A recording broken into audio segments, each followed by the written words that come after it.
जय श्री कृष्ण। ओम नमो भगवते वासुदेवाय नमः। आप सुन रहे हैं पौराणिक अमृतवाणी द्वारा प्रसारित महाभारत कथा। कथा को सुनने के लिए हमारे चैनल को लाइक शेयर एंड सब्सक्राइब करें। चलिए आगे की कथा प्रारंभ करते हैं।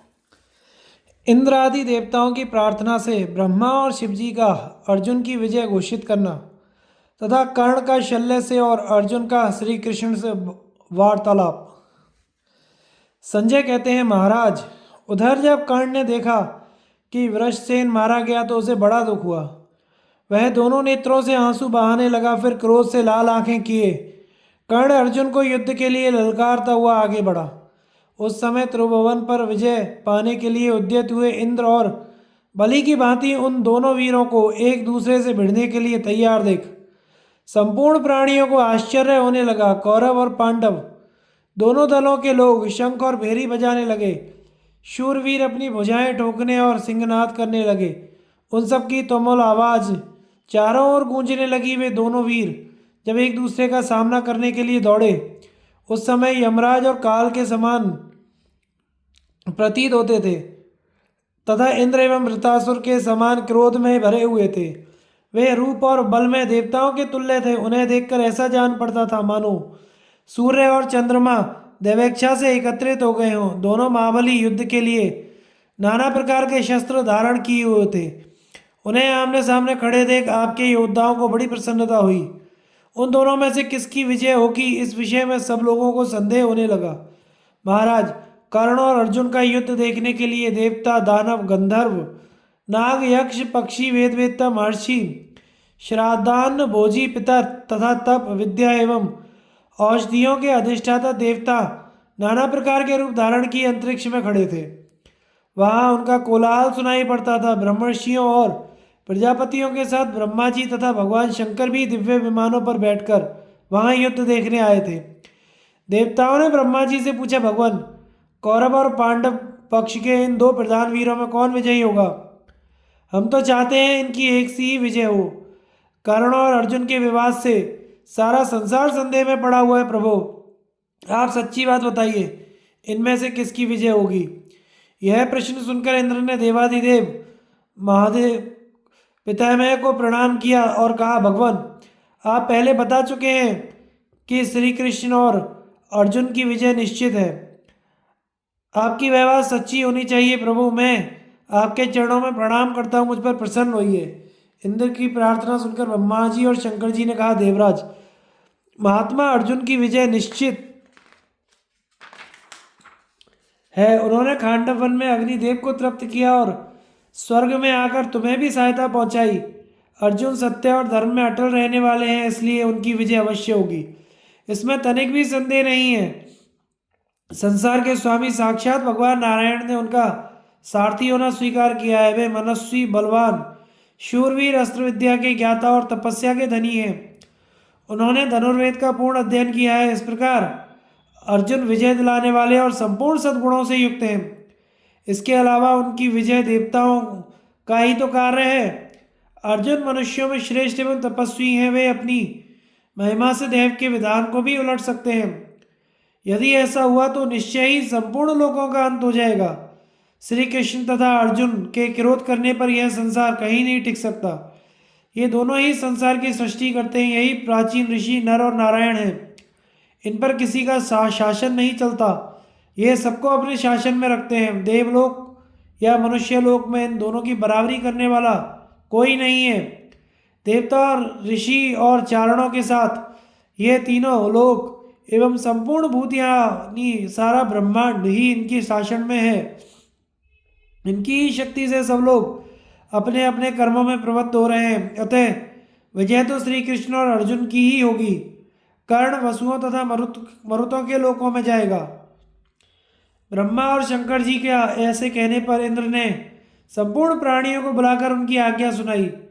वे बोले, हमारे पूज्य प्रभुओं ने संसार के हित के लिए जो कुछ कहा है उसे तुम लोगों ने सुना ही होगा। वह वैसे ही होगा, उसके विपरीत होना असंभव है। अतः अब निश्चिंत हो जाओ। इंद्र की बात सुनकर समस्त प्राणी विस्मित हो गए और हर्ष में भरकर श्री कृष्ण और अर्जुन की प्रशंसा करते हुए उन पर सुगंधित फूलों की वर्षा करने लगे। देवता लोग कई तरह के दिव्य बाजे बजाने लगे। तत्पश्चात श्री कृष्ण और अर्जुन तथा शल्य और कर्ण ने अलग अलग अपने अपने शंख बजाए। उस समय उन दोनों में कायरों को डराने वाला युद्ध आरंभ हुआ। दोनों के रथों पर निर्मल ध्वजाएं शोभा पा रही थी। कर्ण की ध्वजा का डंडा रत्न का बना हुआ था, उस पर हाथी की सांकल का चिन्ह था। अर्जुन की ध्वजा पर एक श्रेष्ठ बानर बैठा था जो यमराज के समान मुंह बाए रहता था। वह अपनी दाढ़ों से सबको डराया करता था। उसकी ओर देखना भी कठिन था। भगवान श्री कृष्ण ने शल्य की ओर आंखों की त्योरी करके देखा, मानो उसे नेत्र रूपी बाणों से बींध रहे हों। शल्य ने भी उनकी ओर उसी तरह की दृष्टि डाली, किंतु इसमें विजय श्री कृष्ण की हुई। शल्य की पलकें झप गईं।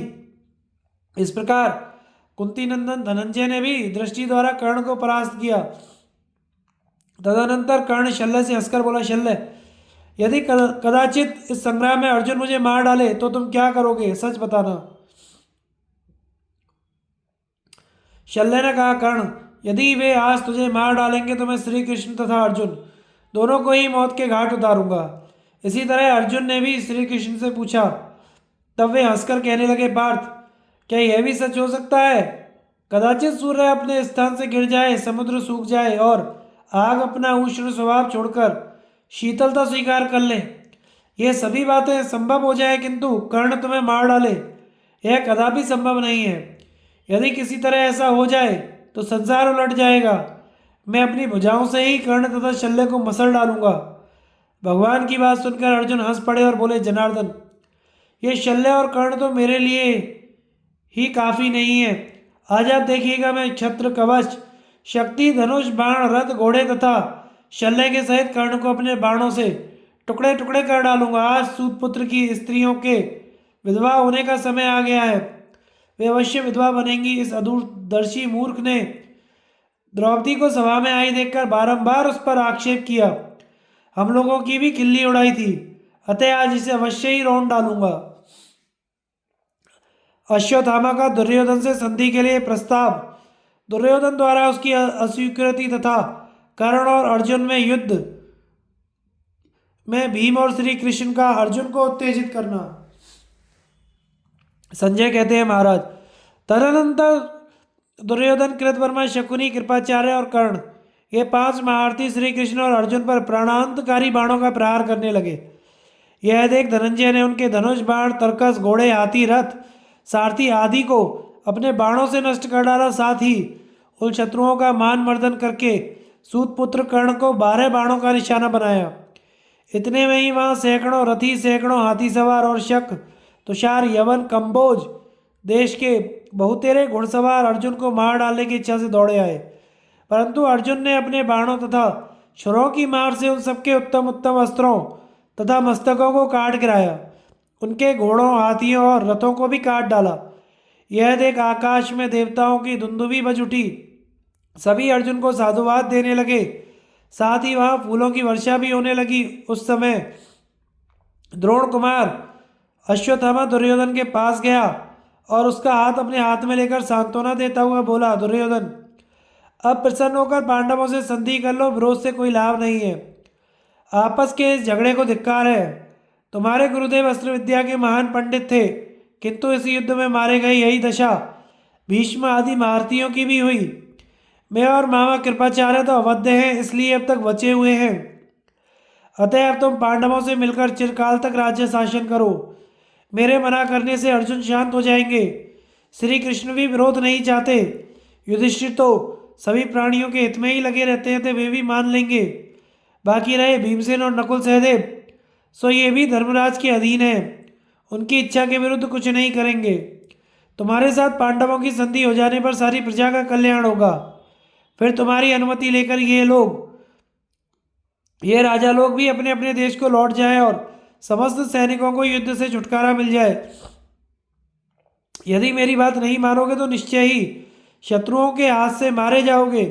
उस समय तुम्हें बहुत पश्चाताप होगा। आज तुमने और सारे संसार ने देख लिया कि अकेले अर्जुन ने जो पराक्रम किया है उसे इंद्र, यमराज, वरुण और कुबेर भी नहीं कर सकते। अर्जुन गुणों में मुझसे बढ़कर है, तो भी मुझे पूर्ण विश्वास है कि वे मेरी बात नहीं टालेंगे।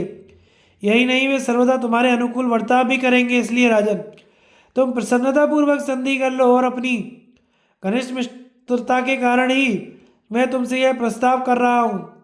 जब तुम इसे प्रेम पूर्वक स्वीकार कर लोगे तो मैं कर्ण को भी युद्ध से रोक दूंगा। विद्वान लोग चार प्रकार के मित्र बतलाते हैं। एक सहज मित्र होते हैं, जिनकी मैत्री स्वाभाविक होती है। दूसरे संधि करने के लिए बनाए हुए मित्र। तीसरे वे हैं जो धन देकर अपनाए गए हैं, किसी का प्रबल प्रताप देखकर जो स्वतः ही चरणों के निकट आ जाते हैं, शरणागत हो जाते हैं। वे चौथे प्रकार के मित्र हैं। पांडवों के साथ तुम्हारी सभी प्रकार की मित्रता संभव है वीरवर। यदि तुम प्रसन्नता पूर्वक पांडवों से मित्रता स्वीकार कर लोगे तो तुम्हारे द्वारा संसार का बहुत बड़ा कल्याण होगा। इस प्रकार जब अश्वत्थामा ने दुर्योधन से हित की बात कही तो उसने मन ही मन खिन्न होकर कहा, मित्र, तुम जो कुछ कहते हो वह सब ठीक है, किंतु इस संबंध में मेरी बात भी सुन लो। इस दुर्बुद्धि भीमसेन ने दुशासन को मार डालने के पश्चात जो बात कही थी वह अब भी मेरे हृदय से दूर नहीं होती। ऐसी दशा में शांति कैसे मिले? क्यों कर संधि हो गुरुपुत्र? इस समय तुम्हें कर्ण से युद्ध बंद कर देने की बात भी नहीं कहनी चाहिए, क्योंकि अर्जुन बहुत थक गए हैं, अतः अब कर्ण उन्हें बलपूर्वक मार डालेगा। अश्वत्थामा से यूं कहकर दुर्योधन ने अनुनय विनय के द्वारा उसे प्रसन्न कर लिया। फिर अपने सैनिकों से कहा, अरे तुम लोग हाथों में बाण लिए चुप क्यों बैठ गए? शत्रुओं पर धावा करके उन्हें मार डालो। इसी बीच श्वेत घोड़ों वाले कर्ण तथा अर्जुन युद्ध के लिए आमने सामने आकर डट गए। दोनों ने एक दूसरे पर महान अस्त्रों का प्रहार आरंभ किया। दोनों के ही सारथी और घोड़ों के शरीर बाणों से बिंध गए, खून की धारा बहने लगी। वे अपने वज्र के समान बाणों से इंद्र और वृतासुर की भांति एक दूसरे पर प्रहार कर रहे थे। उस समय हाथी, घोड़े, रथ, पैदलों से युक्त दोनों ओर की सेनाएं भय से कांप रही थीं। इतने में ही कर्ण मतवाले हाथी की भांति अर्जुन को मारने की इच्छा से आगे बढ़ा। यह देख सुमको ने चिल्लाकर कहा, अर्जुन, अब विलंब करना व्यर्थ है। कर्ण सामने है, इसे छेद डालो, इसका मस्तक उड़ा दो। इसी प्रकार हमारे पक्ष के बहुतरे योद्धा भी कर्ण से कहने लगे, कर्ण जाओ जाओ, अपने तीखे बाणों से अर्जुन को मार डालो। तब पहले कर्ण ने 10 बड़े बड़े बाणों से अर्जुन को बीन दिया। फिर अर्जुन ने भी तेज की हुई धार वाले 10 सहायकों से कर्ण की कांख में हंसते हंसते प्रहार किया। अब दोनों एक दूसरे को अपने अपने बाणों का निशाना बनाने लगे और हर्ष में भरकर भयंकर रूप से आक्रमण करने लगे। अर्जुन ने गांडीव धनुष की प्रत्यंचा सुधार कर कर्ण पर नाराज, नालीक, वाराकर्ण, क्षुर, अंजलिक और अर्धचंद्र आदि बाणों की झड़ी लगा दी, किंतु अर्जुन जो जो बाण उस पर छोड़ते उसी उसी को वह अपने सहायकों से नष्ट कर डालता। तदनंतर उन्होंने आग्नेयास्त्र का प्रहार किया। इससे पृथ्वी से लेकर आकाश तक आग की ज्वाला फैल गई। योद्धाओं के वस्त्र जलने लगे, वे रण से भाग चले।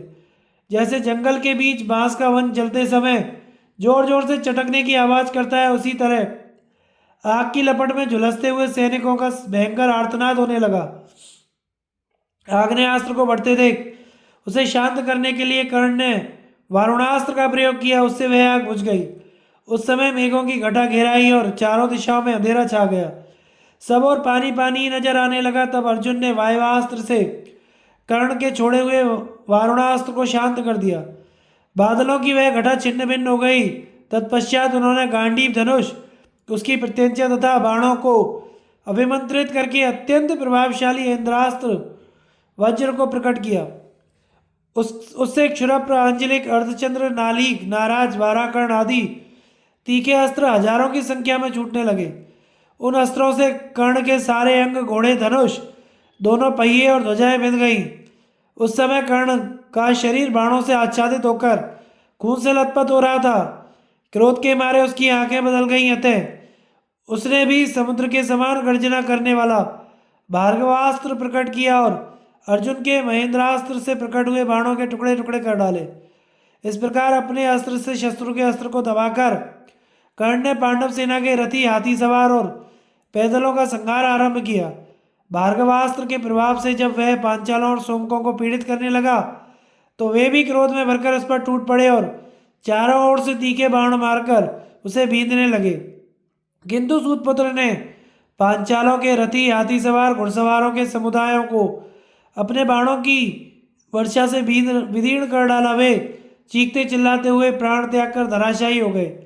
उस समय आपके सैनिक कर्ण को विजयी समझकर सिंहनाद करने और ताली पीटने लगे। यह देखकर भीमसेन ने क्रोध में भरकर अर्जुन से बोले, विजय, धर्म की अवहेलना करने वाले इस पापी कर्ण ने आज तुम्हारे सामने ही पांचालों के प्रधान प्रधान वीरों को कैसे मार डाला। तुम्हें तो कालिके नाम का दानव भी परास्त नहीं कर सका। साक्षात महादेव जी से तुम्हारी हाथापाई हो चुकी है, फिर भी इस सूत पुत्र ने तुम्हें पहले ही बाण मारकर कैसे बींध डाला। तुम्हारे चलाए हुए बाणों को इसने नष्ट कर दिया। यह तो मुझे एक अचंभे की बात मालूम हो रही है। अरे, सभा में द्रौपदी को जो कष्ट दिए गए हैं उनको याद करो। इस पापी ने निर्भय होकर हम लोगों को नपुंसक कहा था तथा तीखी और कठोर बातें सुनाई थी, उन्हें भी स्मरण करो। इन सारी बातों को ध्यान में रखकर शीघ्र ही कर्ण का नाश कर डालो। तुम इतनी लापरवाही क्यों कर रहे हो? यह लापरवाही का समय नहीं है। तदनंतर श्री कृष्ण ने भी अर्जुन से कहा, वीरवर, यह क्या बात है? तुमने जितने भी बार प्रहार किया, कर्ण ने प्रत्येक बार तुम्हारे अस्त्र को नष्ट कर दिया। आज तुम पर यह कैसा मोह छा रहा है, ध्यान नहीं देते। ये तुम्हारे शत्रु कौरव कितने हर्ष में भरकर गरज रहे हैं। जिस धैर्य से तुमने प्रत्येक युग में भयंकर राक्षसों को मारा और दंभोद्भव नामक असुरों का विनाश किया, उसी धैर्य से आज कर्ण को भी नष्ट करो। कर्ण और अर्जुन का युद्ध। संजय कहते हैं, महाराज, भीमसेन तथा श्री कृष्ण के इस प्रकार कहने पर अर्जुन ने सूत पुत्र के वध का विचार किया। साथ ही भूमि पर आने के प्रयोजन पर ध्यान देकर उन्होंने श्री कृष्ण से कहा, भगवान, अब मैं संसार का कल्याण और सूत पुत्र का वध करने के लिए महान भयंकर अस्त्र प्रकट कर रहा हूँ। इसके लिए आप ब्रह्मा जी, शंकर तथा समस्त देवता और संपूर्ण ब्रह्मवेत्ता मुझे आज्ञा दें। भगवान से ऐसा कहकर सव्यसाची ने ब्रह्मा जी को नमस्कार किया और जिसका मन ही मन प्रयोग होता है उस ब्रह्मास्त्र को प्रकट किया, परंतु कर्ण ने अपने बाणों की बौछार से उस अस्त्र को नष्ट कर डाला। यह देखकर भीमसेन क्रोध से तमतमा उठे। उन्होंने सत्य प्रतिज्ञ अर्जुन से कहा, सव्यसाचिन, सब लोग जानते हैं कि तुम परम उत्तम ब्रह्मास्त्र के ज्ञाता हो, इसलिए अब और किसी अस्त्र का संधान करो। यह सुनकर अर्जुन ने दूसरे अस्त्र को धनुष पर रखा। फिर तो उससे प्रज्वलित बाणों की वर्षा होने लगी, जिससे चारों दिशाएं आच्छादित हो गईं। कोना कोना भर गया। केवल बाण ही नहीं, उससे भयंकर त्रिशूल, फरसे, चक्र और नाराज आदि अस्त्र भी सैकड़ों की संख्या में निकलकर सब ओर खड़े हुए योद्धाओं के प्राण लेने लगे। किसी का सर कटकर गिरा तो कोई यों ही बह के मारे गिर पड़ा। कोई दूसरे को गिरता देख स्वयं वहां से चंपत हो गया। किसी की दाहिनी वहां कटी तो किसी की बाईं। इस प्रकार किरीटधारी अर्जुन ने शत्रु पक्ष के मुख्य मुख्य योद्धाओं का संहार कर डाला। दूसरी ओर कर्ण ने भी अर्जुन पर हजारों बाणों की वर्षा की।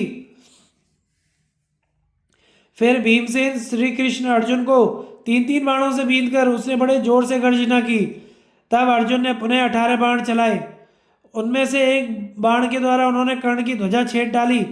4 बाणों से राजा शल्य को और 3 से कर्ण को घायल किया। शेष 10 बाणों का प्रहार राजकुमार सभापति पर हुआ। 2 बाणों से राजकुमार के ध्वजा और धनुष कट गए। 5 से घोड़े और सारथी मारे गए। फिर 2 से उनकी दोनों भुजाएं कटी। 1 से मस्तक उड़ा दिया। इस प्रकार मृत्यु को प्राप्त होकर वह राजकुमार रथ से नीचे गिर पड़ा। इसके बाद अर्जुन ने पुनः 3, 8, 2, 4 और 10 बाणों से कर्ण को बीन डाला। फिर अस्त्र शस्त्रों सहित 400 हाथी सवारों और 800 रथियों, 1000 घुड़सवारों और 8000 पैदल सिपाहियों को मौत के घाट उतार दिया। यही नहीं, उन्होंने बाणों से कर्ण को उसके सारथी, रथ, घोड़े और ध्वजा सहित ढक दिया। वह दिखाई नहीं पड़ता था। तदनंतर उन्होंने कौरवों को अपने बाणों का निशाना बनाया। उनकी मार खाकर कौरव चिल्लाते हुए कर्ण के पास आए और कहने लगे, कर्ण, तुम शीघ्र ही बाणों की वर्षा करके पांडुपुत्र अर्जुन को मार डालो, नहीं तो यह पहले कौरवों को ही समाप्त कर देना चाहता है। उनकी प्रेरणा से कर्ण ने पूरी शक्ति लगाकर लगातार बहुत से बाणों की वर्षा की। इससे पांडव और पांचाल सैनिकों का नाश होने लगा। कर्ण और अर्जुन दोनों ही अस्त्र विद्या के ज्ञाता थे, इसलिए बड़े अस्त्रों का प्रयोग करके वे अपने अपने शत्रुओं की सेना का संहार करने लगे। इतने में ही राजा युधिष्ठिर मंत्र तथा औषधियों के बल से पूर्ण स्वस्थ होकर कर्ण और अर्जुन का युद्ध देखने के लिए वहां आए। हितैषी वैद्यों ने उनके शरीर से बाण निकालकर घाव अच्छा कर दिया। धर्मराज को संग्राम भूमि में उपस्थित देख सबको बड़ी प्रसन्नता हुई। उस समय सूतपुत्र कर्ण ने अर्जुन को शुद्रक नाम वाले 100 बाण मारे। फिर श्री कृष्ण को 60 बाणों से बींधकर अर्जुन को भी 8 बाणों से घायल किया। साथ ही भीमसेन पर भी उसने हजारों बाणों का प्रहार किया। तब पांडव और सोमकवीर कर्ण को तेज किए हुए बाणों से आच्छादित करने लगे, किंतु उसने अनेकों बाण मारकर उन योद्धाओं को आगे बढ़ने से रोक दिया और अपने अस्त्र शस्त्रों से उनके अस्त्रों को नष्ट करके रथ घोड़े हाथियों का भी संहार कर डाला। अब तो आपके योद्धा यह समझकर कि कर्ण की विजय हो गई ताली पीटने और सिंहनाद करने लगे। इसी समय अर्जुन ने हंसते हंसते 10 बाणों से राजा शल्य के कवच को बींध डाला। फिर 12 तथा 7 बाण मारकर कर्ण को भी घायल कर दिया। कर्ण के शरीर में बहुत से घाव हो गए, वह खून से लथपथ हो गया। तदनंतर कर्ण ने भी अर्जुन को 3 बाण मारे और श्री कृष्ण को मारने की इच्छा से उसने 5 बाण चलाए। वे बाण श्री कृष्ण के कवच को छेद कर पृथ्वी पर जा पड़े। यह देखकर अर्जुन क्रोध से जल उठे और उन्होंने अनेकों दमकते हुए बाण मारकर कर्ण के मर्म स्थानों को बीन डाला। इससे कर्ण को बड़ी पीड़ा हुई और वह विचलित हो उठा, किंतु किसी तरह धैर्य धारण कर रणभूमि में डटा रहा। तत्पश्चात अर्जुन ने बाणों का ऐसा जाल फैलाया कि दिशाएं, कोने, सूर्य की प्रभा तथा कर्ण का रथ, इन सब का दिखना बंद हो गया। उन्होंने कर्ण के पहियों की रक्षा करने वाले, चरणों की रक्षा करने वाले, आगे चलने वाले और पीछे रहकर रक्षा करने वाले समस्त सैनिकों का बाती बात में सफाया कर डाला। इतना ही नहीं, दुर्योधन जिनका बड़ा आदर करता था, उन 2000 कौरव वीरों को भी उन्होंने रथ, घोड़े और सारथी सहित मौत के मुख में पहुंचा दिया। अब तो आपके बचे हुए पुत्र कर्ण का आसरा छोड़कर भाग चले। कौरव योद्धा मरे हुए अथवा घायल होकर चीखते चिल्लाते हुए बाप बेटों को भी छोड़कर पलायन कर गए। उस समय कर्ण ने जब चारों ओर दृष्टि डाली तो उसे सब ओर सुनाई दिखाई पड़ा। भयभीत होकर भागे हुए कौरवों ने उसे अकेला छोड़ दिया, किंतु इससे उसे तनिक भी घबराहट नहीं हुई। उसने पूर्ण उत्साह के साथ अर्जुन पर धावा किया। भगवान द्वारा अर्जुन की सर्पमुख बाण से रक्षा तथा अश्वसेन नाग का वध। संजय कहते हैं, राजन, तदनंतर भागे हुए कौरव सैनिक धनुष से छोड़ा हुआ बाण जहां तक पहुंचता है उतनी दूरी पर जाकर खड़े हो गए और वहां से उन्होंने देखा कि अर्जुन का अस्त्र चारों ओर बिजली के समान चमक रहा है। फिर यह भी देखने में आया कि कर्ण अपने भयंकर बाणों से उनके अस्त्र को नष्ट कर किए डालता है। अब अर्जुन प्रचंड रूप धारण कर कौरवों को भस्म करने लगे। यह देखकर कर्ण ने अथर्वण अस्त्र का प्रयोग किया। वह शत्रु नाशक अस्त्र उसे परशुराम जी से प्राप्त हुआ था। उसके द्वारा कर्ण ने अर्जुन के अस्त्र को शांत कर दिया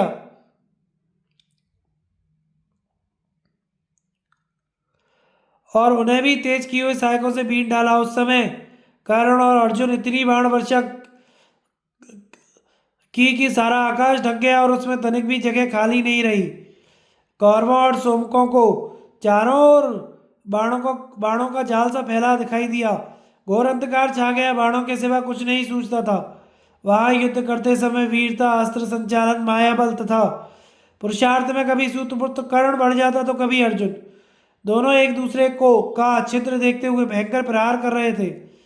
यह देखकर समस्त योद्धाओं को बड़ा आश्चर्य हो रहा था। उस समय अंतरिक्ष में खड़े हुए प्राणी कर्ण और अर्जुन की प्रशंसा करने लगे और वारे कर्ण, शाबाश अर्जुन, यही बात आकाश में सब ओर सुनाई पड़ती थी।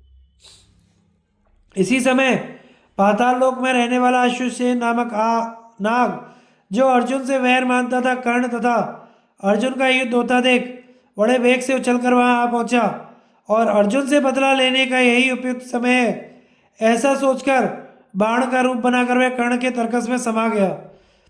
उस युद्ध में जब कर्ण किसी तरह अर्जुन से बढ़कर पराक्रम ना दिखा सका, तब उसे अपने सर्पमुख बाण की याद आई। वह बाण बड़ा ही भयंकर था। आग में तपाया होने के कारण वह सदा दैदीप्यमान रहता था।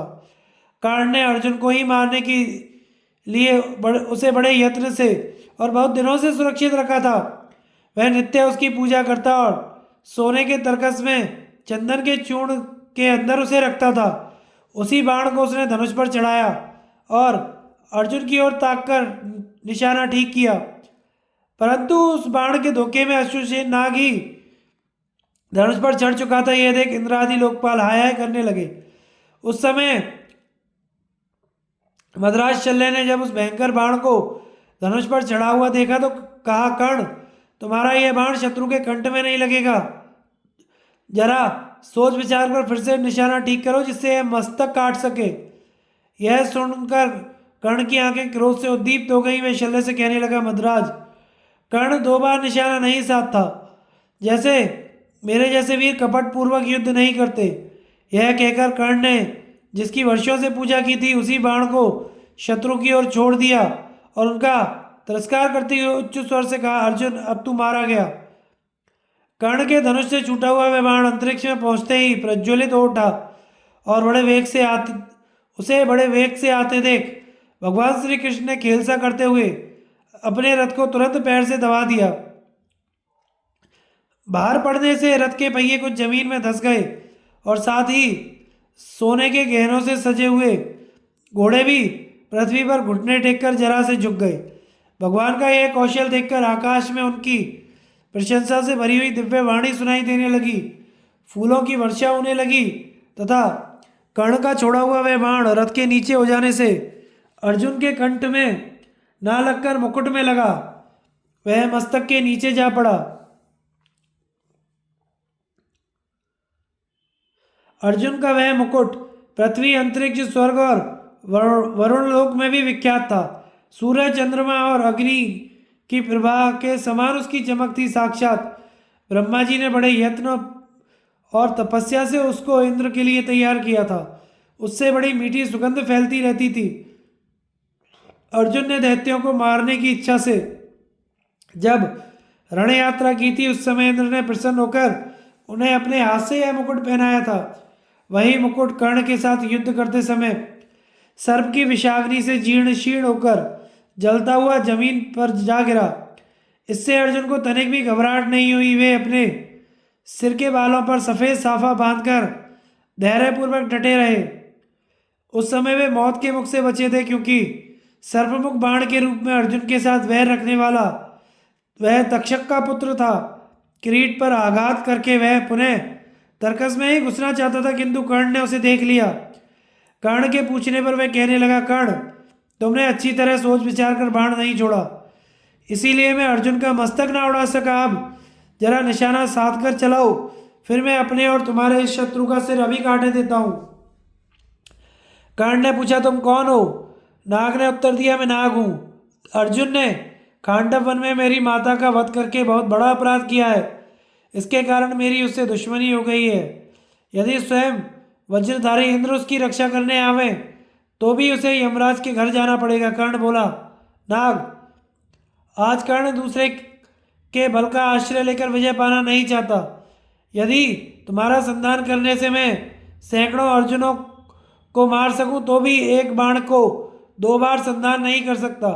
मेरे पास सर्प बाण है, उत्तम प्रयत्न है, मन में रोष है। इन सबके द्वारा मैं स्वयं ही अर्जुन को मार डालूंगा। तुम प्रसन्नतापूर्वक लौट जाओ। कर्ण की यह बात नागराज से सही नहीं गई। वह स्वयं ही अर्जुन का वध करने के लिए अपना भयंकर रूप प्रकट करके उनकी ओर दौड़ा। यह देखकर श्री कृष्ण ने अर्जुन से कहा, यह महान सर्प तुम्हारा दुश्मन है, इसे मार डालो। अर्जुन ने पूछा, यह कौन है? भगवान ने कहा, खांडव वन में जब तुम अग्निदेव को तृप्त कर रहे थे उस समय इसकी माता ने पुत्र का प्राण बचाने के लिए इसे निगल लिया था। इस प्रकार माँ के पेट में अपने शरीर को छिपाकर जब यह उसके साथ आकाश में उड़ रहा था, उसी समय तुम दोनों को एक रूप मानकर केवल इसकी माता को मार डाला था। उसी वैर को याद करके आज यह तुम्हारी ओर आ रहा है। तब अर्जुन ने आकाश में तिरछी गति से उड़ते हुए उस नाग को तेज किए हुए 6 बाण मारे। बाणों के प्रहार से उसके शरीर के टुकड़े टुकड़े हो गए और वह जमीन पर गिर पड़ा। उसके मारे जाने के बाद भगवान ने पृथ्वी में धंसे हुए रथ को अपनी दोनों भुजाओं से ऊपर निकाला। उस समय कर्ण ने श्री कृष्ण को 12 तथा अर्जुन को 90 बाणों से घायल किया। फिर एक भयंकर बाण से अर्जुन को बींधकर वह बड़े जोर से गर्जने और हंसने लगा। अर्जुन के प्रहार से कर्ण की मूर्छा पृथ्वी में धसे हुए पहिए को निकालते समय कर्ण का धर्म की दुहाई देना और भगवान का उसे फटकारना। संजय कहते हैं, महाराज कर्ण ने हंसकर जो अपनी प्रसन्नता प्रकट की थी वह अर्जुन से सही नहीं गई। उन्होंने सैकड़ों बाण मारकर उसके मर्म स्थानों को बीन डाला। फिर कालदंड के समान 90 सहायकों से उसको घायल किया। इन प्रहारों के कारण कर्ण के शरीर में बहुत से घाव हो गए थे। उसे बड़ी वेदना होने लगी। उसके मस्तक पर एक सुंदर मुकुट था जिसमें उत्तम उत्तम मणि, हीरे, स्वर्ण जड़े हुए थे। कानों में सुंदर कुंडल शोभा पा रहे थे। अर्जुन के बाणों की चोट खाकर कर्ण का वह मुकुट कुंडलों के साथ जमीन पर जा पड़ा। उसने जो कवच पहन रखा था वह भी बड़ा कीमती और चमकीला था। उस कवच को कारीगरों ने बहुत दिनों में बनाया था, परंतु अर्जुन ने एक ही क्षण में बाण मारकर उसके टुकड़े टुकड़े कर डाले। इसके बाद तेज किए हुए 4 बाण मारकर उन्होंने उसे भी घायल कर दिया। जैसे वात, पित्त, कफ के प्रकोप से होने वाले सन्निपात ज्वर में रोगी के को विशेष व्यथा होती है, वैसे ही शत्रु का बारंबार प्रहार होने से कर्ण को बड़ी पीड़ा हुई। अर्जुन में कार्य कुशलता, उद्योग और बल सभी कुछ था। अतः इनके सहारे वे अपने धनुष से तेज किए हुए बाणों की वर्षा करके कर्ण के मर्म स्थानों को छेदने लगे। फिर उन्होंने उसकी छाती में यमदंड के समान 9 बाण मारे। इस प्रकार चोट पर चोट खाकर कर्ण अत्यंत आहत हो गया। उसकी मुट्ठी खुली रह गई और तरकस गिर पड़े। वह रथ पर ही गिरकर बेहोश हो गया। अर्जुन श्रेष्ठ थे और शेष पुरुषों के व्रत का पालन करते थे। जब उन्होंने कर्ण को संकट में पड़ा देखा तो उस समय उसे मारने का विचार छोड़ दिया। यह देख भगवान श्री कृष्ण बोले, पांडुनंदन, यह लापरवाही कैसी? बुद्धिमान पुरुष संकट में पड़े हुए शत्रु को मारकर धर्म और यश प्राप्त करते हैं। तुम भी इसका नाश करने के लिए शीघ्रता करो। यदि यह पहले ही के समान शक्तिशाली हो जाएगा और फिर तुम पर आक्रमण करेगा। तब अर्जुन ने बहुत अच्छा कहकर कहा, मैं ऐसा ही करूँगा। क्यों कहकर श्री कृष्ण का सम्मान किया और शीघ्र ही उत्तम बाणों से कर्ण को बींधना आरंभ कर दिया। उन्होंने वत्सदंत नाम वाले सहायकों से कर्ण को उसके रथ और घोड़ों सहित ढक दिया और पूरी शक्ति लगाकर चारों दिशाओं को बाणों से आच्छादित कर दिया। तदनंतर कर्ण को जब चेत हुआ तो उसने धैर्य धारण करके अर्जुन को 10, श्री कृष्ण को 6 बाणों से बीन डाला। अब अर्जुन ने कर्ण पर एक भयंकर बाण छोड़ने का विचार किया। इधर उसके वध का समय भी आ पहुंचा था। उस समय काल ने अदृश्य रहकर कर्ण को ब्राह्मण के कोपवश दिए हुए शाप की याद दिला दी और उसके वध की सूचना देते हुए कहा, पृथ्वी तुम्हारे पहिए को निगलना ही चाहती है। इसी समय परशुराम के द्वारा मिले हुए ब्रह्मास्त्र की याद उसके मन से जाती रही। उधर पृथ्वी ब्राह्मण के शाप अनुसार उसके बाएं पहिए को निगलने लगी। रथ डगमग हुआ और एक पहिया जमीन में धंस गया। इस प्रकार जब पहिया फंसा तो परशुराम जी का दिया हुआ अस्त्र वह भूल गया और घोर सर्पमुख बाण भी कट गया। तब कर्ण बहुत घबराया। वह एक साथ इतने संकटों को ना सह सकने के कारण विषाद में डूब गया और हाथ हिलाकर धर्म की निंदा करने लगा। धर्मवेत्ता लोग सदा कहा करते थे कि धर्म अवश्य ही मनुष्य की रक्षा करता है। मैं भी शास्त्र में जैसा सुना गया है और जैसी अपनी शक्ति है उसके अनुसार धर्म पालन के लिए सदा ही प्रयत्न करता रहा हूँ, किंतु आज वह भी मुझे मार रहा है, बचाता नहीं है। इसलिए मेरी समझ में तो यही बात आती है कि धर्म भी अपने भक्तों की सदा रक्षा नहीं करता। जब कर्ण ये बातें कह रहा था उस समय उसके घोड़े और सारथी लड़खड़ा रहे थे।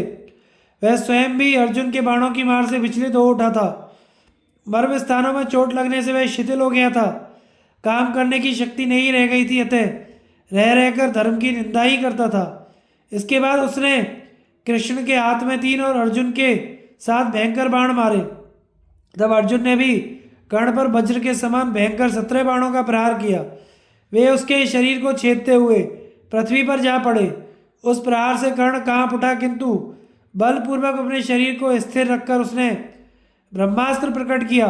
यह देखकर अर्जुन ने भी अपने बाणों को अभिमंत्रित करके कर्ण पर उनकी वर्षा आरंभ कर दी, किंतु महारथी कर्ण ने सामने आते ही अर्जुन के बाणों को नष्ट कर डाला। तब भगवान श्री कृष्ण ने कहा, पार्थ, राधानंदन कर्ण तुम्हारे बाणों को नष्ट किए डालता है, अतः अब तुम किसी उत्तम अस्त्र का प्रयोग करो। यह सुनकर अर्जुन सावधान हो गए। उन्होंने मंत्र पढ़कर अपने धनुष पर ब्रह्मास्त्र को चढ़ाया और बाणों से समस्त दिशाओं को आच्छादित करके कर्ण को मारना आरंभ किया। तब कर्ण ने तेज किए हुए बाणों से उसके धनुष की डोरी काट दी। अर्जुन ने दूसरी डोरी चढ़ाई, किंतु कर्ण ने उसे भी काट दिया। इस प्रकार तीसरी, चौथी, पांचवी, छठी, सातवीं, आठवीं, नवीं, 10वीं, 11वीं बार चढ़ाई हुई डोरी को भी उसने काट दिया, परंतु अर्जुन के पास 100 डोरियां मौजूद थी। इस बात को कर्ण नहीं जानता था। उन्होंने फिर नई डोरी चढ़ाई और उसे अभिमंत्रित करके कर्ण पर बाणों की झड़ी लगा दी। उस समय कर्ण अपने अस्त्रों से अर्जुन के अस्त्रों को काटकर पुनः उन्हें बींध डालता था। इस प्रकार उसने अर्जुन की अपेक्षा बढ़कर पराक्रम दिखाया। इधर श्री कृष्ण ने जब अर्जुन को कर्ण के बाणों से पीड़ित होते देखा तो कहा, अर्जुन, अस्त्र उठाओ और निकट से प्रहार करो। तब उन्होंने मंत्र पढ़कर रौद्रास्त्र को धनुष पर चढ़ाया, उसे कर्ण पर छोड़ने का विचार किया। इतने में ही कर्ण के रथ का पहिया पृथ्वी में अधिक धंस गया। यह देखकर वह तुरंत रथ से उतर पड़ा और दोनों भुजाओं से पहिए को पकड़कर ऊपर उठाने लगा। उसने 7 दीपों वाली इस पृथ्वी को पर्वत और वन सहित 4 उंगल ऊपर उठा दिया, मगर फंसा हुआ पहिया नहीं निकाल सका। उसकी आंखों से आंसू बहने लगे और वह अर्जुन की ओर देखकर बोला, कुंती नंदन, तुम बड़े धनुर्धर हो। जब तक मैं अपना यह फंसा हुआ पहिया ऊपर निकाल डालूं, तब तक क्षण भर के लिए ठहर जाओ। तुम्हें नीच पुरुषों के मार्ग पर नहीं चलना चाहिए। तुम्हारे लिए तो श्रेष्ठ आचरण ही उचित है। जिसके सिर के बाल बिखर गए हो, जो पीठ दिखाकर भागा जाता हो, ब्राह्मण हो, हाथ जोड़ रहा हो, शरण में आया हो और प्राण रक्षा के लिए प्रार्थना कर रहा हो, जिसने अपने हथियार रख दिए हो, जिसके पास बाण ना हो, जिसका कवच कट गया हो, अस्त्र शस्त्र गिर गए हो या टूट गए हो, ऐसे ही योद्धा पर उत्तम व्रत का आचरण करने वाले शूरवीर शस्त्र नहीं चलाते। तुम भी संसार के बहुत बड़े वीर और सदाचारी हो, युद्ध धर्म को जानते हो। तुमने उपनिषदों का गहन ज्ञान में डुबकी लगाई है। तुम दिव्यास्त्रों के ज्ञाता और उदार हृदय वाले हो। युद्ध में कार्तवीर्य को भी मात करते हो।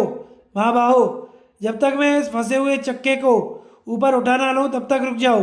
तुम रथ पर हो और मैं जमीन पर, साथ ही मैं बहुत घबराया हुआ हूँ, इसलिए मेरे ऊपर प्रहार करना उचित नहीं है। कर्ण की यह बात सुनकर रथ पर बैठे हुए भगवान श्री कृष्ण ने कहा,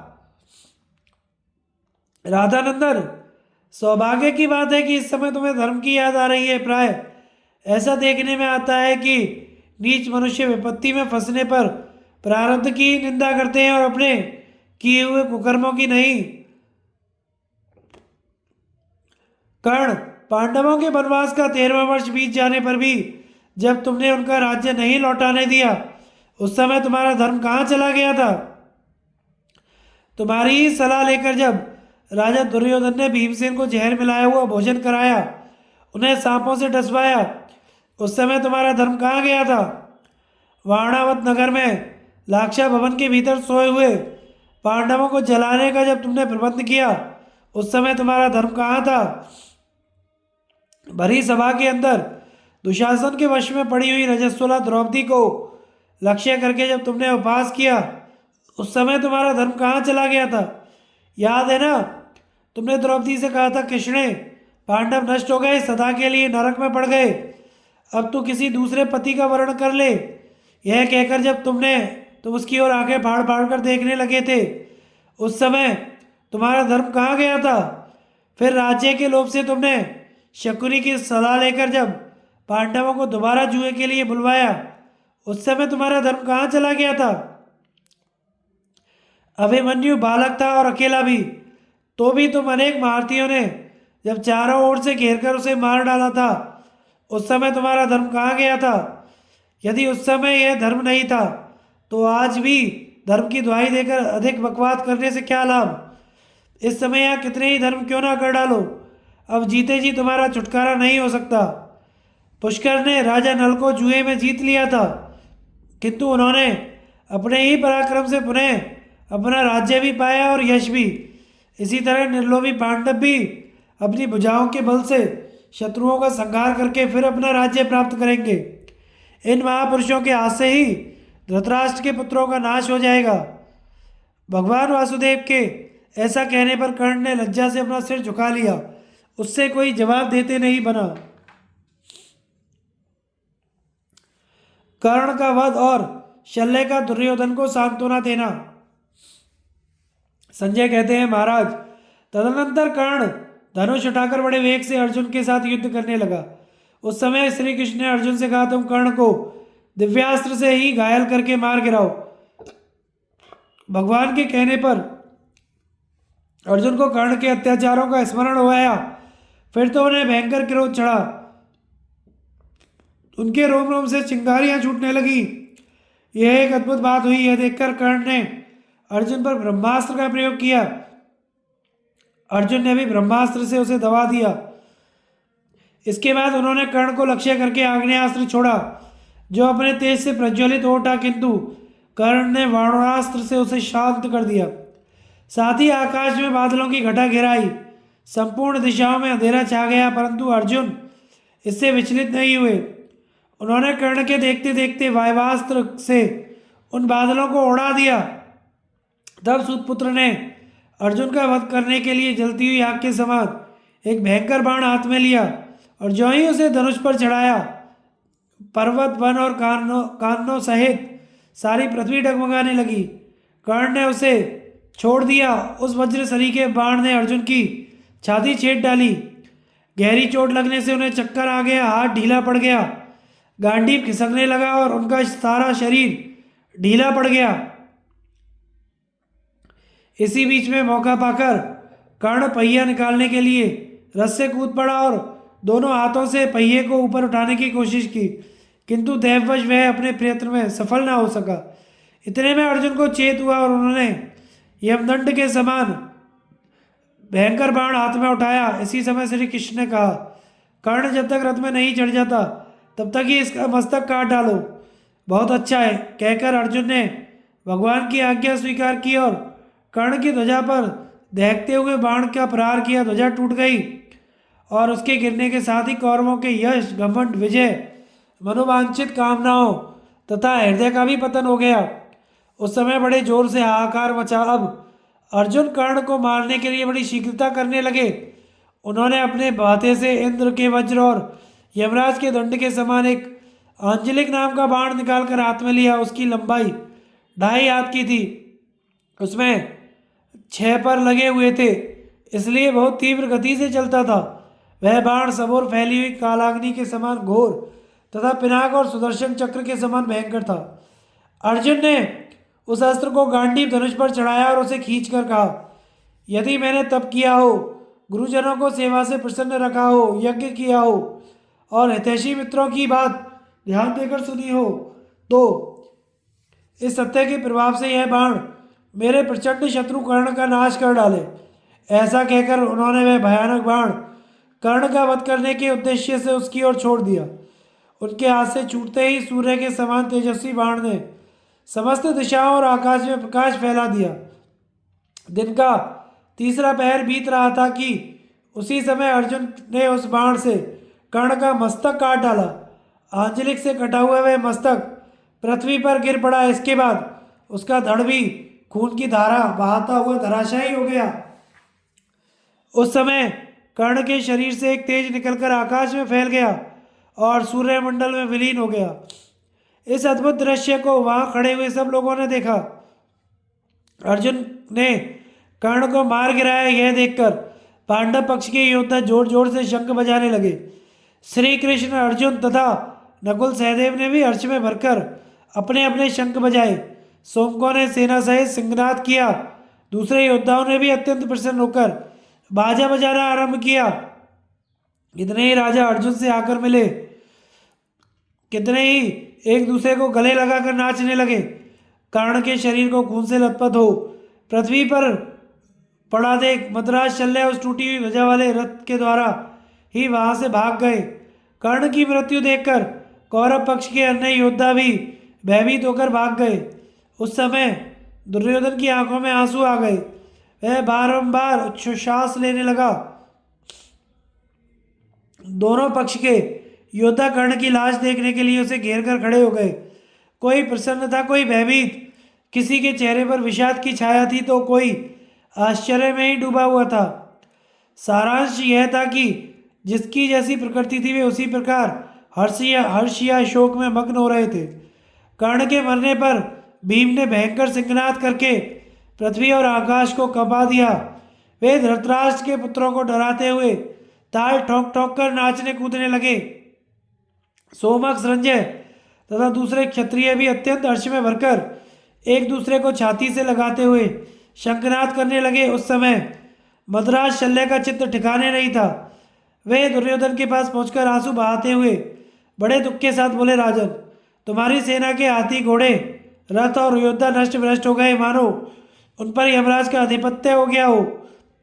आज कर्ण और अर्जुन में जैसा युद्ध हुआ वैसा पहले कभी नहीं हुआ था। कर्ण ने चढ़ाई करके श्री कृष्ण, अर्जुन तथा अन्य शत्रुओं को प्राय काबू में कर लिया था, किंतु कुछ फल नहीं हुआ। निश्चित ही देव पांडवों के अधीन होकर काम कर रहा है। वह उनकी तो रक्षा करता है और हमारा नाश। यही कारण है कि तुम्हारा अर्थ सिद्धि के लिए प्रयत्न करने वाले सभी वीर शत्रुओं के हाथ से बलपूर्वक मारे गए। तुम्हारी सेना के प्रमुख योद्धा इंद्र, यम और कुबेर के समान प्रभावशाली थे। उनमें पराक्रम, शौर्य, बल, तेज और भी बहुत से उत्तम गुण थे। वे एक प्रकार से अवध्य थे, तो भी उन्हें पांडव योद्धाओं ने रण में मार डाला था। भारत, तुम सोच ना करो, यह सब प्रारब्ध का ही खेल है। सबको सदा ही सिद्धि नहीं मिलती, ऐसा जानकर धैर्य धारण करो। मद्राज की ये बातें सुनकर और मन ही मन अपने अन्यायों का स्मरण करके दुर्योधन बहुत उदास हो गया। उसकी बुद्धि कुछ भी काम नहीं देती थी, अतः दुख से अत्यंत पीड़ित होकर वह बारंबार लंबी सांसें भरने लगा। भीम और अर्जुन आदि के भय से दुर्योधन के रोकने पर भी कौरव सेना का भागना तथा दोनों ओर की सेनाओं का शिविर में जाना। संजय कहते हैं, महाराज, उस समय कौरव सैनिक भीमसेन के भय से व्याकुल होकर भाग रहे थे। उनकी यह अवस्था देखकर दुर्योधन हाहाकार करके उठा और अपने सारथी से बोला, सूत, तुम धीरे धीरे घोड़ों को आगे बढ़ाओ। जब हाथ में धनुष लेकर मैं अपनी संपूर्ण सेना के पीछे खड़ा रहूंगा, उस समय अर्जुन मुझे परास्त नहीं कर सकते। यदि वे मुझसे लड़ने आएंगे तो निश्चय ही मैं अर्जुन, श्री कृष्ण और घमंडी भीमसेन के बचे खुचे तथा अन्य शत्रुओं को मौत के घाट उतारकर कर्ण के ऋण से मुक्त हो जाऊंगा। दुर्योधन की यह शूरवीरों की योग्य बातें सुनकर सारथी ने घोड़ों को धीरे धीरे आगे बढ़ाया। आपकी ओर से युद्ध के लिए 25,000 पैदल खड़े थे। उन्हें भीमसेन और धृष्टद्युम्न ने अपनी चतुरंगणी सेना से घेर लिया और बाणों से मारना आरंभ किया। वे भी भीम और धृष्टद्युम्न का डटकर मुकाबला करने लगे। उस समय भीमसेन ने क्रोध में भरकर हाथ में गदा लिए रथ से उतरे और उन सब के साथ युद्ध करने लगे। भीमसेन धर्म युद्ध का पालन करने वाले थे, इसीलिए स्वयं रथ पर बैठकर उन्होंने उन पैदलों के साथ युद्ध नहीं किया। उन्हें अपने बाहुबल का पूरा भरोसा था। गदा हाथ में लिए वास की तरह विचरते हुए महाबली भीम ने आपके 25,000 योद्धाओं को मार गिराया। एक ओर से अर्जुन ने रथियों की सेना पर धावा किया, दूसरी ओर नकुल, सहदेव तथा सात्विकी, ये तीनों मिलकर दुर्योधन की सेना का संहार करते हुए शकुनी के ऊपर जा चढ़े। शकुनी ने के बहुत से घुड़सवारों को अपने तीखे बाणों से मारकर वे उसकी ओर दौड़े। फिर तो उनमें भयंकर युद्ध होने लगा। उधर अर्जुन को आते देख आपके योद्धा भय के मारे भागने लगे। बहुतों के रथ टूट गए, बहुत से सहायकों की मार से अत्यंत घायल हो गए। इस प्रकार अर्जुन के भी हाथ से मारे जाकर 25,000 योद्धा काल के गाल में समा गए। इधर धृष्टद्युम्न के डर से आपके सैनिकों में भगदड़ पड़ गई। चेकितान, शिखंडी और द्रौपदी के पुत्र आपकी बड़ी भारी सेना का संहार करके शंख बजाने लगे। उन्होंने आपके भागते हुए सैनिकों का भी पीछा किया। इसके बाद अर्जुन ने पुनः रथ सेना पर चढ़ाई की और विश्वविख्यात गांडीव धनुष की टंकार करते हुए उन्होंने सहसा सबको बाणों से ढक दिया। पृथ्वी से धूल उठी और चारों ओर घना अंधेरा छा गया। किसी को भी कुछ नहीं सूझ पड़ता था। उस समय कौरव सेना में भगदड़ पड़ी। यह देखकर आपके पुत्र दुर्योधन ने शत्रुओं पर धावा किया और पांडवों को युद्ध के लिए ललकारा। पांडव सेना दुर्योधन पर टूट पड़ी। उसने भी क्रोध में भरकर सैकड़ों और हजारों योद्धाओं को यमलोक पठा दिया। उस युद्ध में हम लोगों ने दुर्योधन का अद्भुत पुरुषार्थ देखा। वह अकेला होने पर भी समस्त पांडव सेना से युद्ध कर रहा था। दुर्योधन ने जब अपनी सेना पर दृष्टिपात किया तो सबको दुखी पाया। तब उसने सबका उत्साह बढ़ाते हुए कहा, योद्धाओं, मैं जानता हूं तुम भय से कांप रहे हो, परंतु मेरे देखने में ऐसा कोई देश नहीं है जहां तुम लोग भाग कर जाओ और वहां पांडवों से तुम्हारी जान बच जाए। ऐसी दशा में भागने का क्या लाभ है। अब शत्रुओं के पास जो थोड़ी सेना रह गई है, श्री कृष्ण और अर्जुन भी घायल हो चुके हैं। आज मैं इन सब लोगों को मार डालूंगा। हम लोगों की विजय निश्चित है। जितने क्षत्रिय यहाँ उपस्थित हैं सब ध्यान देकर सुन लें।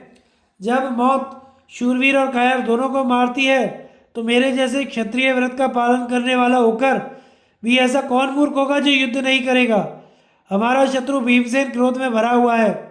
यदि भागोगे तो उसके वश में पड़कर तुम्हें प्राणों से हाथ धोना पड़ेगा। इसलिए बाप दादों के आचरण किए हुए क्षत्रिय धर्म का त्याग ना करो। क्षत्रिय के लिए युद्ध में पीठ दिखाकर भागने से बढ़कर दूसरा कोई पाप नहीं है, तथा युद्ध धर्म के पालन से बढ़कर स्वर्ग का कोई दूसरा मार्ग नहीं है। संग्राम में मरा हुआ योद्धा तुरंत उत्तम लोगों को प्राप्त करता है। आपका पुत्र इस प्रकार व्याख्यान देता ही रह गया, किंतु घायल सैनिकों में से किसी ने उसकी बात पर ध्यान नहीं दिया। सबके सब चारों ओर भाग गए। उस समय मद्राज शल्य ने दुर्योधन से कहा, राजन, इस रणभूमि की ओर दृष्टि डालो। कितने मनुष्य और घोड़ों की लाशें बिछी हुई हैं। पर्वताकार गजराज बाणों से छिन्न भिन्न होकर मरे पड़े हैं और ये शूरवीर सैनिक नाना प्रकार के भोग वस्त्राभूषण, मनोरम सुख तथा शरीर को भी त्याग कर धर्म की पराकाष्ठा का पालन करते हुए अपने यश के साथ स्वर्गादि लोकों में पहुंच गए हैं। दुर्योधन, अभी ये सूर्यदेव अस्ताचल को जाना ही चाहते हैं। तुम भी छावनी की ओर लौट चलो। राजा शल्य इतना कहकर चुप हो गए। उनका चित्त शोक से व्याकुल हो रहा था। उधर दुर्योधन की भी बड़ी दयनीय अवस्था थी। वह आर्त होकर हा कर्ण पुकार रहा था। उसकी आंखों से आंसुओं की धारा बह रही थी। अश्वत्थामा तथा दूसरे राजा लोग आकर उसे बारंबार धीरज बंधा रहे थे। रक्त से भीगी हुई रणभूमि को देखते हुए छावनी की ओर लौट जाते थे। समस्त कौरव सूतपुत्र के वश से दुखी थे, अतः हा कर्ण पुकारते हुए तेजी के साथ शिविर की ओर लौट गए। देवता और ऋषि भी अपने अपने स्थान को चल दिए। नवचर और थलचर जीव अपनी अपनी मौज के अनुसार आकाश और पृथ्वी के स्थानों में चले गए।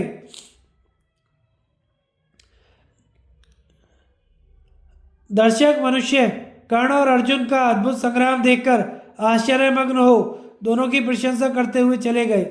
महाराज, उत्तम याचकों के मांगने पर जिसने सदा ही यही कहा, मैं दूंगा, मेरे पास नहीं है, ऐसी बात जिसके मुंह से कभी नहीं निकली, ऐसा सत्पुरुष कर्ण द्वैरथ युद्ध में अर्जुन के हाथ से मारा गया, जिसका सारा धन ब्राह्मणों के अधीन था। ब्राह्मणों के लिए जो अपने प्राण तक देने में अनाकानी नहीं करता था, जो महान दानी महारथी था, वही कर्ण आपके पुत्रों की विजय की आशा, भलाई और रक्षा सब कुछ साथ लेकर स्वर्ग को चला गया। कर्ण के मारे जाने पर जब सूर्यास्त हो गया तो मंगल तथा बुध वक्र गति से उदित हुए। पृथ्वी में गड़गड़ाहट होने लगी। चारों दिशाओं में आग फैल गई। उनमें धुआं छा गया और समुद्रों में तूफान आ गया। गर्जनाएं होने लगी। समस्त प्राणी व्यथित हो उठे और बृहस्पति रोहिणी को घेरकर चंद्रमा तथा सूर्य के समान तेजस्वी रूप में प्रकट हुए। उस समय पृथ्वी कांप उठी, उल्कापात होने लगे तथा आकाश में खड़े हुए देवता सहसा हाहाकार कर उठे।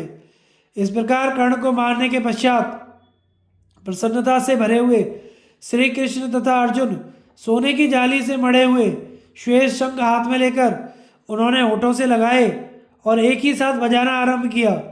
उनकी आवाज़ सुनकर शत्रुओं का हृदय विदीर्ण होने लगा। पांचजन्य और देवदत्त गंभीर घोष से पृथ्वी, आकाश तथा दिशाएं गूंज उठी। वह शंखनाद सुनते ही समस्त कौरव सैनिक मद्राज शल्य तथा राजा दुर्योधन को रणभूमि में छोड़कर भाग गए। उस समय सब लोगों ने एकत्र होकर श्री कृष्ण और अर्जुन का सम्मान किया। वे दोनों उदित हुए सूर्य और चंद्रमा की भांति शोभा पा रहे थे। उनके पराक्रम की कहीं तुलना नहीं थी। वे अपने शरीर से बाण निकालकर मित्र मंडली से घिरे हुए आनंद पूर्वक अपनी छावनी में जा पहुंचे। जब कर्ण मारा गया था उस समय देवता, गंधर्व, मनुष्य, चारण, महर्षि, यक्ष तथा नागों ने विजय एवं अभ्युदय की शुभकामना प्रकट करते हुए उन दोनों की पूजा की। सभी ने उनके गुणों की प्रशंसा की। कर्ण की मृत्यु के पश्चात जब कौरव पक्ष के हजारों योद्धा भयभीत होकर भाग गए तो आपके पुत्र ने राजा शल्य की सलाह मानकर युद्ध बंद करने की आज्ञा दी और सेना को एकत्रित कर पीछे लौटाया। मरने से बची हुई नारायणी सेना के साथ कृतवर्मा हजारों गांधारों के साथ शकुनी तथा हाथियों की सेना के साथ कृपाचार्य भी शिविर की ओर लौटे।